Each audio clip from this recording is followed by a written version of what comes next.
누가복음 17장 21절입니다. 시작. 또 여기 있다 저기 있다고도 못하리니 하나님의 나라는 너희 안에 있느니라. 아멘. 오늘은 원초적 복음 두 번째 시간, 치킨과 천국이라는 제목으로 말씀을 전하려고 해요. 치킨 천국 아닙니다. 치킨과 천국이에요. 무슨 얘기 하려고 저러나 궁금하시죠? 오늘 설교 어렵습니다. 잘 들으셔야 돼요. 우리 지난 시간에 사람을 어떻게 이해할 것인가에 대해서 데카르트가 뭐라고 말했죠? 인간은 나는 생각한다, 고로 존재한다.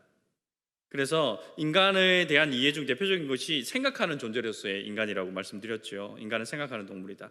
이 말이 틀린 말 아니에요. 생각 없이 살지는 않으니까. 하지만 이 명제로 사람을 온전히 다 설명할 수는 없습니다. 여러분 잘 생각해 보세요. 우리의 행동하고 우리의 말하는 것들이 항상 여러분들의 사고의 결과예요. 가만히 생각해 보면 생각하지 않고 행하는 일들이 훨씬 많아요. 특별히 우리에게 익숙한 것들. 밥 먹을 때 생각해 보세요. 밥, 국, 반찬 1, 2, 3. 밥을 먼저 먹고 반찬 1을 먹은 다음에 국을 먹어야지. 플랜 세우고 먹어요? 아니죠. 그냥 본능적으로 밥을 먹고 그 다음 나는 국이 좋아. 국을 먼저 먹은 다음에 반찬을 먹어. 그냥 그렇게 자연스럽게 하는 거지. 이거 사고의 결과 아닙니다. 또 여러분들이 익숙한 길을 간다. 집으로 돌아가는 길을 생각해 보세요. 여러분 머릿속에 지도를 그려. 네이버 맵을 딱 띄운 다음에 최단 거리를 계산하고 그래서 그 길로 걸어가요. 특별히 모르는 장소를 찾을 때는 우리가 지도를 찾고 머릿속에 지도를 익숙인 다음에 그 길을 찾아갑니다. 하지만 익숙한 길일 경우에는 아마 그냥 걸어갈 거예요. 그리고 오히려 딴 생각하면서 걸어가죠. 음악을 듣든지 아니면 오늘 열받게 했던 그 일들을 생각하면서 욕하면서 막 걸어가잖아요. 아니면 빨리 가서 밥 먹어야지 뭐 이런 거. 오히려 딴 생각하면서 걸어갈 때가 더 많다는 거죠. 그래서 우리가 우리 행동들을 잘 살펴보면 오히려 사고의 결과가 아니라 어떤 본능적으로 내 몸에 익혀진 그대로 행동할 때가 많습니다. 그래서 인간이 생각하는 존재는 맞는데 그것만으로 나를 다 설명할 수는 없다는 거예요. 그래서 이러한 한계를 극복하기 위해서 또 다른 설명이 무엇이냐면 인간은 믿음을 가지고 어떤 신뢰 체계를 가지고 생각하는 존재다라는 거예요. 이 주장은 뭐냐면 우리가 생각을 하긴 하는데 그 생각이 항상 객관적이냐는 거지. 여러분들의 생각은 항상 객관적이고 보편적이고 타당해요. 그래서 내가 하는 생각은 언제나 옳아요? 그렇지 않을걸요. 우리들의 많은 생각들은 편향되어 있어요. 쉽게 말해서 선입견을 가지고 있다는 거죠. 선입견을 가지고 사물과 사건을 바라보고 그 선입관의 영향을 받으면서 사고를 해요. 그래서 신념의 체계, 믿음의 체계를 가지고 우리가 생각하는 믿음의 존재다라고 설명하는 방식입니다. 이건 조금 더 진일보했죠. 그래서 여러분 어떤 사람에 대한 선입견, 어떤 물건에 대한 선입견, 어떤 사건에 대한 선입견을 가지고 있으면 내 그럴 줄 알았다. 그런 식으로 사고를 하거든요. 이것도 그냥 단순히 우리는 객관적이고 보편적으로 사고할 수 있는 그런 존재다는 것을 한계는 극복하긴 했지만 그럼에도 불구하고 우리가 어떤 믿음의 체계, 신념의 체계를 가지고 모든 일들을 생각하고 판단한다라는 것도 우리의 모든 행동들을 설명해 내는 것은 불가능합니다. 왜냐하면 이 믿음의 체계, 신념의 체계를 그 체계가 먼저 세워져야 되잖아요. 이것이 바로 교육을 통하여서 또는 공부를 통해서 우리에게 주입되어지고 그 주입되어진 사고, 체계, 믿음의 체계를 가지고 생각을 한다라고 보는 견해이기 때문에 우리의 믿음과 신념의 체계는 그렇게 공부나 이성의 어떤 고도의 논리를 통하여서만 주입되는 건 아니거든요. 오히려 경험들을 통해서, 체험을 통해서 우리에게 어떤 믿음의 체계, 신념의 체계가 세워질 때가 훨씬 더 많습니다. 저 인간 경험해 보니까 저렇더라는 거지. 그러면 이후에 비슷한 행동을 하거나 그거와 전혀 상관없는, 나는 전혀 그럴 의도가 아닌데 그런 행동이 보았을 때 나는 아이고 저 인간 또 저러는구나, 이런 생각을 하게 된다는 거예요. 그래서 믿음으로서의 인간도 우리 행동을 또 우리의 삶을 충분히 설명하기에는 부족합니다. 그래서 우리가 지난 시간에 주목했던 것처럼 인간은 욕망하는 존재, 욕망을 가진 존재, 그 욕망을 이루어가는 존재로서의 인간으로 한번 이해를 해보자라고 말씀드렸습니다. 존 파이퍼 목사님도 인간의 마음은 욕망의 공장이다 라고 사람의 마음을 표현했어요. 우리 마음속에는 끊임없이 욕망이 일어나거든요. 그리고 그 욕망들이 서로 다투기도 하고 또 무엇을 선택할지, 무엇을 선택하지 않을지에 관한 그 모든 것들이 우리의 욕망에 따라서 선택될 때가 많다는 겁니다. 인간이, 하나님께서 인간을 창조하실 때 하나님의 모양과 형상을 따라서 창조하셨잖아요. 하나님은 당신을 어떤 분이라고 우리에게 계시셨어요? 하나님은 사랑이시다. 하나님은 당신을 사랑의 존재로서 당신을 우리에게 계시하셨거든요. 그 성부, 성자, 성령 삼위 하나님의 관계가 사랑의 관계예요. 그래서 하나님은 그 사랑 그 자체예요. 사랑의 근원이세요. 모든 사랑의 그런 모양과 형상을 닮아서 인간이 창조되었다면 당연히 우리 안에도 무엇이 존재하겠습니까? 사랑이 존재하는 거예요. 사랑. 우리의 심연 깊은 곳에는 욕망이라고 표현하면 약간 거부감이 드니까 그걸 조금 순화해서 표현하면 그게 사랑인 거죠. 그래서 타락하기 전에 인간은 하나님의 형상을 본받아서 하나님을 사랑하는 존재였어요. 타락하기 전에 아담을 보면 아담은 하나님과 늘 동행하고 하나님과 거닐던 사람이었어요. 이처럼 하나님을 향한 사랑, 이것을 어거스틴은 까리타스의 사랑이다, 까리타스라고 불렀어요. 그런데 죄로 말미암아서 죄를 짓고 타락한 인간의 이 사랑이 변질되어 버립니다. 사랑이라는 본성은 우리한테 남아 있어요. 사랑이라는 심장은 우리한테 계속 뛰고 있어요. 타락하기 전에 이 사랑이라는 이 인간의 본성은 어디를 향하고 있었냐면 하나님을 향하고 있었거든요. 그런데 타락하고 난 이후에 인간의 그 사랑이라는 본성은 남아 있는데 사랑의 방향이 바뀐 거예요. 어거스틴은 이 사랑의 방향이 하나님께서 우리에게 사용하라고 주신 것들, 하나님께서 우리를 사랑하라고 준 것 말고 사용하라고 주신 것들을 향하여서 우리의 사랑의 방향이 바뀌었던 거예요. 그래서 이것을 타락이라고 봅니다. 그래서 이 사랑을 까리타스의 사랑이랑 비교해서 쿠피디타스라고 불렀어요. 그러니까 인간은 하나님의 모양과 형상을 따라 창조받아서 무엇인가를 사랑하는 존재, 무엇인가를 욕망하는 존재로 창조되었는데 타락하기 전에는 전적으로 하나님을 향하여서 사랑이 뿜뿜뿜뿜 쏟아서 하나님과 교제했는데 죄가 그 방향을 틀어버린 거예요. 그래서 사랑하지 말고 그냥 그거는 사용하기만 하면 돼 라고 우리에게 주신 것들을 이제 우리가 사랑하기 시작합니다. 그것이 타락이죠. 어거스틴은 그렇게 타락을 정의했습니다. 그래서 우리는 타락한 이후에 하나님을 사랑하는 대신에 돈을 사랑하는 존재로, 돈은 그 자체로는 선도 아니고 악도 아니거든요. 그런데 돈을 우리가 지나치게 사랑하면 그것이 우상이 되는 거잖아요. 그리고 성공을 갈망하고 부적절한 성욕에 불타오르고 다른 사람들이 나를 우러러보기 원하고 안락하고 편안한 삶을 사랑하기 시작한 거예요. 그것들을 갈망하기 시작하는 거죠. 근데 뭐 돈이라든지 뭐 성공이라든지 성욕이라든지 또 다른 사람들로부터 칭찬받는 것, 명예를 누리는 것, 그 편안하고 안락한 삶이 그것으로는 죄는 아니에요.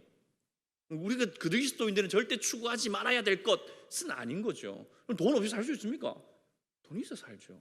그거는 하나님께서 우리에게 사용하라고 주신 것들인데 우리의 본성이 타락해서 그것을 사랑하기 때문에 거기서부터 문제가 발생하는 겁니다.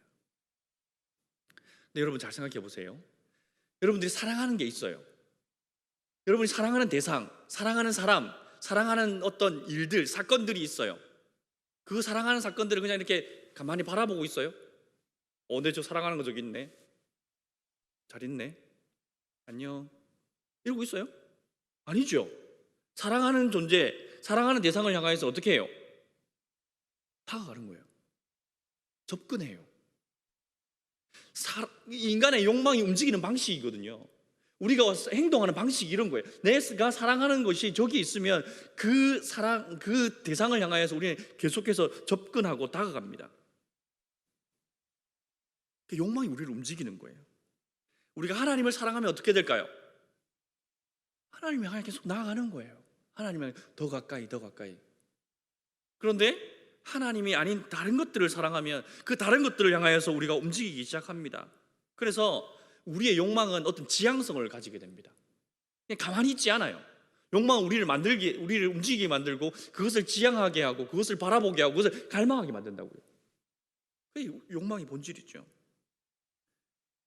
그럼 도대체 우리가 지향하는 바가 뭐냐는 거예요. 궁극적으로 돈을 지향하는 것 또는 뭐 다른 것들을 지향하는 그렇게 막 그것들을 사랑하는데 그 최종 끝판왕이 뭐냐는 거지.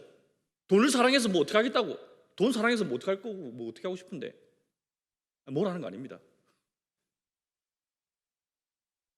부적절한 관계를 통하여서 여러분들이 얻고 싶은 게 뭐예요? 명예를 통해서, 학벌을 통해서, 성공을 통해서 여러분들이 궁극적으로 얻고 싶어 하는 게 뭐냐니까요. 그걸 알아야 돼요. 그걸 찾아야 돼요. 의식의 흐름이라는 말 여러분 가끔 사용하시죠? 의식의 흐름. 이 말을 처음 사용한 사람이 누구냐면 하버드 대학에서 철학이랑 생리학이랑 심리학을 가르쳤던 제임스 윌리엄스라는 교수예요. 이분이 굉장히 유명한 책을 씁니다. 종교적 경험의 다양성. 고전과 같은 책인데 제임스 윌리엄스는 이 책에서 인간이 추구하는 가장 궁극적인 목표, 나의 많은 사랑들이 내가 사랑하는 것들이 막 모여가지고 결국 한 곳으로 향하는데 그 향하는 곳이 어디냐? 행복이라는 거예요. 행복. 여러분 행복하기 원하죠? 나는 좀 내 삶이 좀 불행했으면 좋겠어. 그래서 난 비극적인 삶의 주인공이 되고 싶어요. 그런 분 있어요? 사춘기 다 지났잖아요. 이제 그런 거 안 하잖아요. 성인이 되고 우리가 제대로 사고하기 시작하면 우리가 욕망하는 것들은 결국 행복이에요. 행복한 삶. 나는 좀 행복하고 싶어.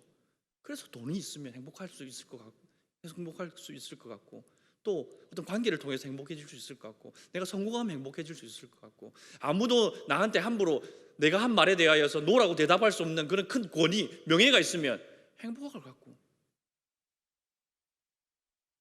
그래서 우리가 사랑하는 것들이 하나를 모아서 이렇게 잘 이렇게 끝까지 딱 추려 보면 결국 그것들이 나의 행복에 기여하도록 만드는 거예요.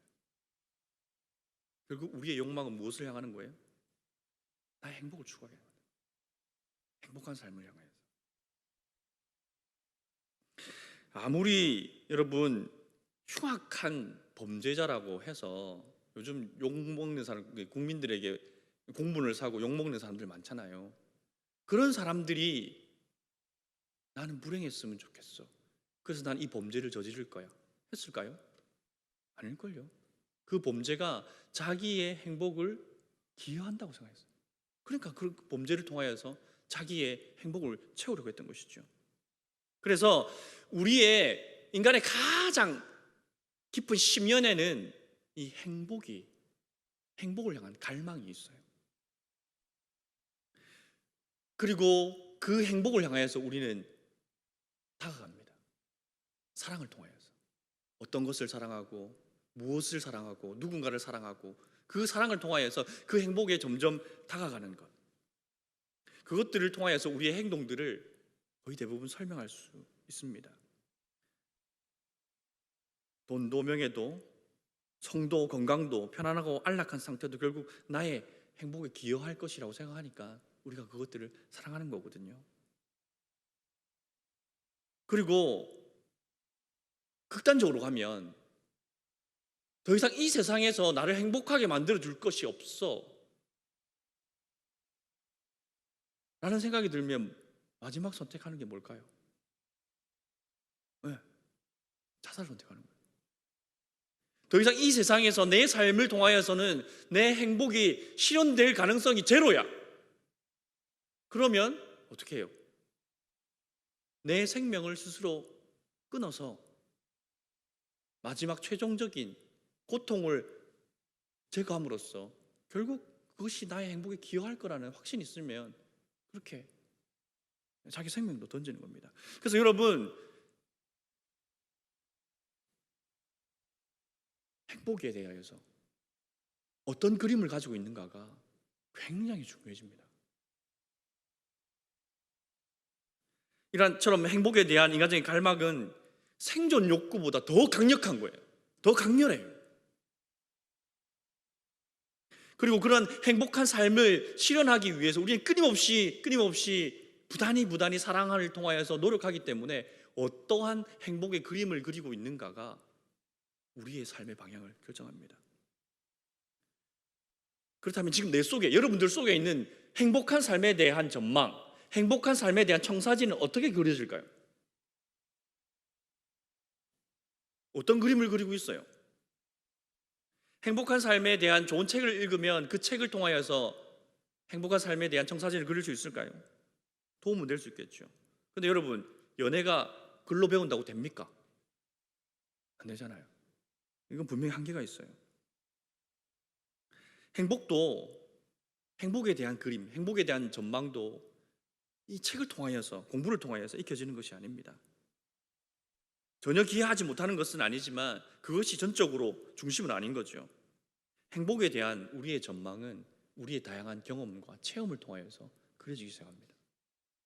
내가 알지 못하는 사이에 행복한 삶이 어떠한 삶인지에 대하여서 내 심연 깊은 곳에서 그려지기 시작해요. 나의 성장 배경을 통하여서. 우리 가정이, 우리 엄마 아빠가 굉장히 행복하게 사는 모습을 보았어. 그럼 결혼에 대해서 행복한 전망을 가지는 거예요. 그런데 맨날 엄마 아빠 부부싸움하고 지지고 볶고 사니 못 사니 그러면 결혼에 대하여서 회의적이게 되는 거죠.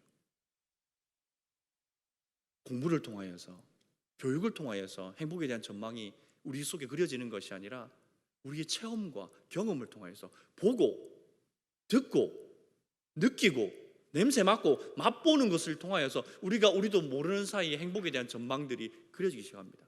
광고를 한번 생각해 보세요. 광고를. 이 광고가 미학의 끝판왕이거든요. 미학은 그 쾌락이거든요. 광고가 그 쾌락, 인간의 쾌락을 자극해요. 그래서 뭘 자극하냐? 이 아파트에 들어오세요. 행복한 삶이 펼쳐집니다. 이 화장품 한번 발라보세요. 김태희처럼 예뻐질 수 있어요. 여러분, 이 슈트 한번 입어보세요. 조인성처럼 멋있어질 수 있습니다. 광고는 우리의 눈으로 보게 하고 귀로 듣게 하고 때로는 시식이나 체험을 통하여서 만지게 함으로써 그러던 사이에 내가 행복할 수 있는 행복의 그림을 내 속에 조금씩 그려가기 시작합니다. 그런 것도 우리 모두에게 지금 그려져 있어요. 한번 여러분들의 마음 깊은 곳을 살펴보세요. 내가 그리는 행복한 삶은 무엇이지? 그게 당장에 생각이 안 나면 내가 지금 뭘 사랑하고 있지? 사랑하는 것들을 모아 보세요. 그러면 내가 한 곳으로, 나의 행복의 그림이라는 그 한 곳으로 모이게 될 겁니다. 문제는 이러한 행복에 대한 전망을 가지고 있다는 것이 문제가 아니라 이 행복에 대한 전망이 타락으로 인하여서 하나님이 배제된 상태에서 그려지고 있다는 거예요. 하나님이 없는 상태에서, 하나님이 부재한 상태에서 행복에 대한 그림을 우리는 가지기 시작했어요. 세상이 하나님에 대해서 보여주지 않으니까. 주 하나님 지으신 이 모든 세계 너무너무 아름답고, 여러분 자연의 그 웅장한 광경을 바라볼 때 마음속에 막 감동이 막 밀려오잖아요. 그렇다고 저절로 하나님이 그 속에 떠올라요? 안 떠올라요. 안 믿는 사람한테 물어보세요. 야, 저 대단한 그 풍경을 보면서 하나님이 이 아름다운 창조를 좀 보십시오 하면 꺼지라고 그러죠. 그들에게는 하나님이 없기 때문이에요.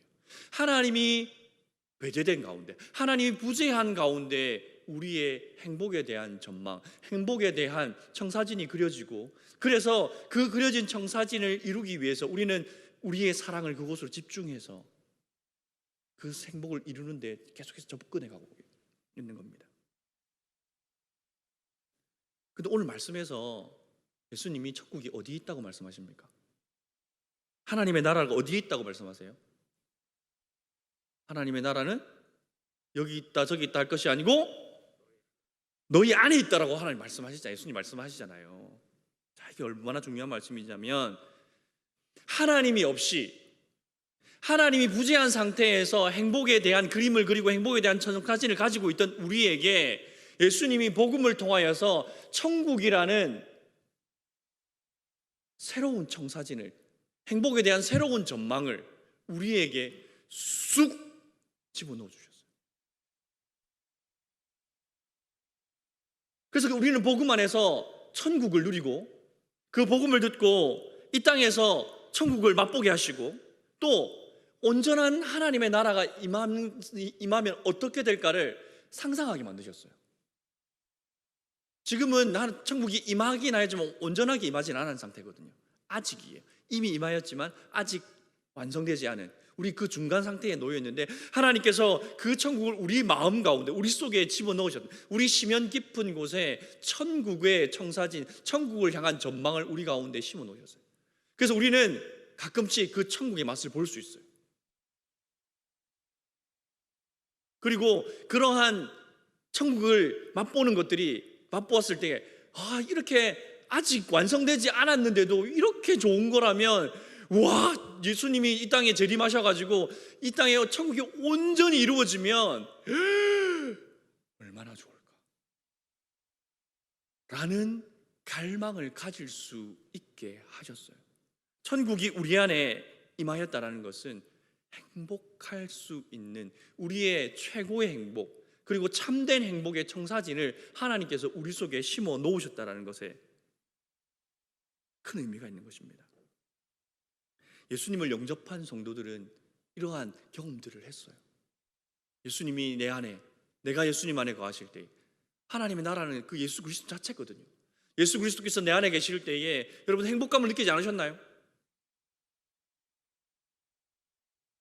그런 경험 없어요?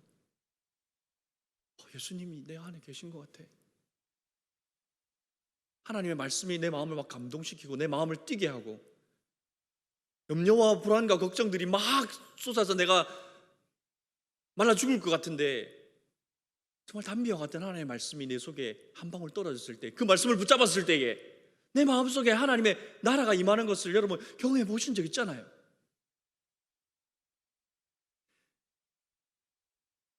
이러한 경험들이 결국 우리의 행복에 대한 전망을 세상 것들에서 하나님의 나라로 바꾸어 놓는 거예요. 근데 행복에 대한 전망이 여러분 공부로 안 된다고 제가 말씀드렸잖아요. 공부만 가지고는 안 된다고 말씀드렸잖아요. 그것이 경험되어져야 되고 체험되어지고 눈으로 보고 듣고 만지고 맛볼 때에 그것이 내 마음속에서 점점 더 확증되어져 가는 것처럼 천국도 마찬가지예요. 천국을 우리가 제자훈련이나 성령 공부를 통해서 천국 이런 곳입니다, 천국에서 이런 일이 있고요, 여러분 장가도 안 가고 시집도 안 가지만 그러나 썩어짐이 없는 그런 새로운 나라예요. 매일매일 새로워질 거예요. 매일매일 우리는 더 기뻐질 거예요. 매일매일 더 행복해질 거예요. 귀로 듣는다고 해서, 배운다고 해서 이루어지는 것이 아니라 천국에 대한 전망은 내가 그것을 계속 체험해 가야 돼요. 느껴가야 돼요. 그 체험이 계속 쌓이면 쌓일수록, 그것이 하나하나 쌓이면 쌓일수록 천국을 향한 청사진들이 점점 더 분명해지고, 그 청사진이 분명해지면 분명해질수록 우리는 하나님의 나라를 향해서 계속 접근해 갈 수 있는 겁니다. 왜? 우리는 행복을 향하여서 계속 그것들을 사랑함을 통해서 계속 접근하게 우리의 욕망이 작동하는 것이거든요. 여러분에게 10년 가운데는 그 하나님 나라를 향한 그 갈망이 어느 정도입니까? 하나님이 우리 가운데 천국을 넣어주셨다고 해서 그것이 항상 모든 사람들이 동일하게 충만하지는 않아요. 어떤 사람들에게는 그게 희미해요. 어떤 사람들은 덜 희미하고 어떤 사람들에게는 선명해요. 그럼 일평생 예수한테 미쳐서 살아가는 거예요. 그 천국을 바라보면서. 그 천국에 대한 전망이 너무나도 확실한 것이기 때문에 의심하지 않고 자기의 삶을 완전히 헌신하는 거죠. 그러나 흐릿하면 의심하죠. 과연 행복할 수 있을까? 내가 하나님 말씀 들었다가 순종했다가 내 괜히 괴로움만 더 하는 거 아니야? 더 희미하면 그것보다는 그냥 당장 눈에 보이는 치킨이 낫지. 여러분, 고단한 하루 일과를 마치고 집에 들어갔어요. 그냥 잘까? 그래도 기도를 하기로 가족들이랑 약속했는데 기도할까? 치킨이 땡기는 치킨 한 마리 시켜 먹을까? 무엇을 선택하시겠습니까?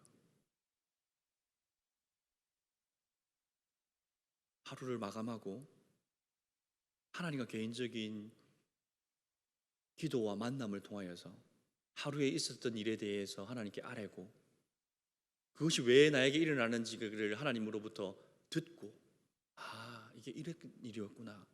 내가 이렇게 살았어. 이렇게 행동했어야 되는구나. 잘못했네. 또는 잘했다 그때. 이 선택하길 잘했다. 그게 하나님과 친밀한 교제 가운데 하루가 정리되고 하나님의 위로를 받고 수고했다. 고생 많았어. 그리고 그때 그 선택은 진짜 잘한 거야. 정말 내가 너를 응원했거든. 네가 바로 반응하더라. 잘했어. 이런 예수님이 지금 바로 내 곁에 있는 신 것처럼 그렇게 하나님 나라가 체험되어질 때 그 사람은 그걸 분명히 선택할 거예요. 근데 그게 희미하잖아요. 그건 모르겠고 치킨 한 마리 시켜 먹자. 그 치킨 닭다리를 한 베어 물었을 때에 내 입가에 퍼지는 그 풍미와 그 향과 그 식감들이 막 떠오르기 시작하면서 벌써 침이 고이죠, 여러분. 왜 그렇게 해요? 왜 하나님과 교제하는 것보다 치킨을 선택하게 될까요? 그것이 내게 더 많은 경험을 주었기 때문이에요. 치킨이 주는 그 행복감의 경험이 우리는 굉장히 많이 축적되어 있어요. 혹시 매일 치킨 드시는 분 있어요? 격일로 드시는 분? 격일로 먹어요? 그러면 치킨에 대한 그 행복감에 대한 경험이 어마어마한 거예요. 빅데이터예요, 이거는. 엄청나게 쌓여 있는 거죠. 이건 너무 강렬한 거예요. 치킨 없이 살 수 없다. 이런 고백이 나올 수 있겠죠. 우리가 경험한 만큼 행복에 대한 전망은 선명해진다고 그랬잖아요. 치킨을 먹은 만큼, 치킨을 경험한 만큼 치킨이 주는 위로와 치킨이 주는 기쁨에 대해서 확실해요. 주저없이 선택하죠. 단지 우리가 주저하는 건 뭐예요? 뿌링클을 시킬까? 호시기를 시킬까? 이거밖에 없잖아. 그런 거예요. 그러면 우리가 하나님 나라에 대한 그 행복의, 하나님 나라를 통한 나의 행복의 그 전망이 더욱더 선명해지고 더욱더 분명해지기 위해서는 무엇이 필요할까요? 하나님 나라를 경험해요. 하나님 나라에 하나님이 주시는 것들, 그 은혜에 대한 체험들이 많이 쌓이면 쌓일수록 그것에 대한 행복, 그것이 나를 행복하게 만들어준다는 것에 대한 그러한 경험들이 계속 축적되면 축적될수록 치킨보다 더 많이 쌓이면 치킨 따위가 하나님과 비교할 수 없지. 어제 그 리더 모임 하는데 천국과 치킨 따위를 비교하는 것 자체가 이거 말이 안 되는데. 맞아요, 말이 안 되는 거지. 그러나 여러분 경험상으로 생각해 보세요. 여러분 경험이 그 하나님을 더 갈망해요? 아니면 치킨을 더 갈망해요? 물론 이게 두 개 비교할 대상은 안 돼요. 당연히 하나님 나라를 선택하지. 여기에서 치킨을 선택할 사람 여기 아무도 없어요. 벌써 갔어, 치킨 먹으러. 그런 사람은. 근데 우리가 경험적으로 치킨은 우리가 하나님 대신에 사랑하는 그 어떤 대상이에요. 그리고 그것들은 우리가 맛보고 씹고 그래서 씹어서 맛보고 만지고 냄새 맡고 그래서 거기에 대한 그 청사진이 선명해요. 그것이 주는 행복감에 대한 행복이 선명해요. 그것의 대표주자로 제가 치킨을 뽑은 거예요.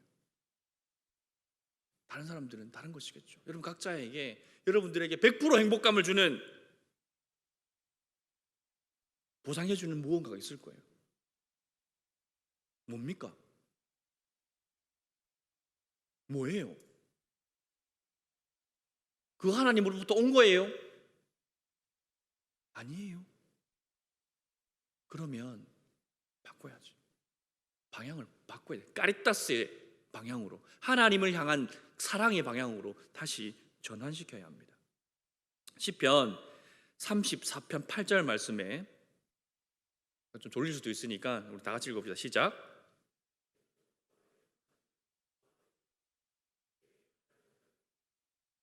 하나님의 선하심을 맛보아 알아야 된다라고 성경에서도 말씀하시죠. 하나님의 선하심을 공부해서 알지어다라고 안 해요. 하나님의 지식에 대해서 이렇게 무시하는 거 아닙니다. 그것만으로 안 된다는 거예요. 맛보아야 된다는 거예요. 그에게 피해봐야 되는 거예요.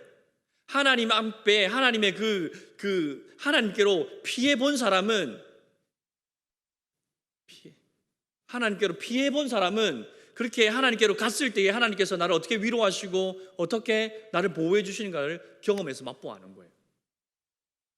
그런 방식으로 우리는 하나님의 나라를 경험해야 되고 하나님의 그 사랑을 경험해야 되는 겁니다. 그래야 하나님의 나라에 대한 청사진이 분명해집니다. 감각을 통하여서 하나님의 나라에 대한 체험들이 쌓여가야 되는 거죠. 신명기 33장 29절 말씀 한 번 더 읽어봅시다. 시작. 이스라엘이여, 너는 행복한 사람이로다. 여호와의 구원을 너같이 얻은 백성이 누구냐? 그는 너를 돕는 방패시요 내 영광의 칼이시로다. 내 대적이 내게 복종하리니 내가 그들의 높은 곳을 밟으리로다. 이스라엘이여, 너는 누구라고요? 행복한 사람이로다. 왜? 너같이 구원을 받은 사람들이 어디에 있느냐? 하나님 말씀하시잖아요. 동현아, 너는 행복한 사람이로다. 하나님 말씀하시는 거예요. 왜? 너같이 구원받은 사람이 있니? 여러분들이 말씀하시는 거예요. 무엇입니까? 우리를 구원하시는 그 구원의 하나님의 역사가 바로 우리의 행복의 근원이라고 하나님께서는 말씀하고 있는 거예요. 우리가 어떻게 구원에 이룰 수 있습니까? 복음을 듣고 회심을 통하여서 구원에 이르지 않습니까? 복음을 통하여서 우리의 행복의 방향이 바뀔 수 있는 거예요. 복음은 우리를 행복으로 이끄시는 하나님의 은혜입니다. 그래서 하나님이 주시는 이 행복을 향하여서 우리는 끊임없이 사랑을 통해 접근해 가야 됩니다. 천국이 우리 행복의 최종 목표가 되어야 돼요. 다른 것들로 행복하려고 하지 마세요. 많이 해봤잖아요. 안 되잖아요. 안 돼요. 이제 실패는 그만하시고 이제 방향을 바꿉시다. 바꾸어서 하나님의 나라를 경험하고 하나님의 은혜를 받고 그 은혜 가운데 베풀어 주시는 그 감격과 감동, 뭐라 표현할 수 없는, 이거 너무 좋은데 뭐라 말로 표현할 길이 없네. 그래서 두 손 들고 찬양하고, 그래서 전심으로 예배드리고, 하나님의 말 부탁하신 것들을, 말씀하신 것들을 순종하며 살아가는 것, 그런 것들을 통하여서 우리가 행복해지는 겁니다. 요한 1서 2장 15절 말씀 같이 읽어봅시다. 시작. 이 세상이나 이 세상에 있는 것들을 사랑하지 말라. 누구든지 세상을 사랑하면 아버지의 사랑이 그 안에 있지 아니하니. 세상 사랑하기를 멈춥시다. 그 세상 사랑하기를 멈추고 싶은데 안 멈춰지잖아요. 왜냐하면 그 너머의 행복에 대한 내 최종 목표가 있기 때문에 잠깐 내 이 사랑을 내려놓는다고 해서 이 방향이 바뀌지 않고 내 행복에 대한 전망이 바뀌지 않으면 또 그거 덥석 물어요. 행복에 대한 전망을 바꿔야 됩니다. 천국으로, 하나님의 나라로, 하나님의 나라에서 주어지는 가장 좋은 것들을 향하여서 우리의 행복의 목표가 바뀌어야 돼요. 그것이 우리가 진짜 행복할 수 있는 유일한 방법입니다.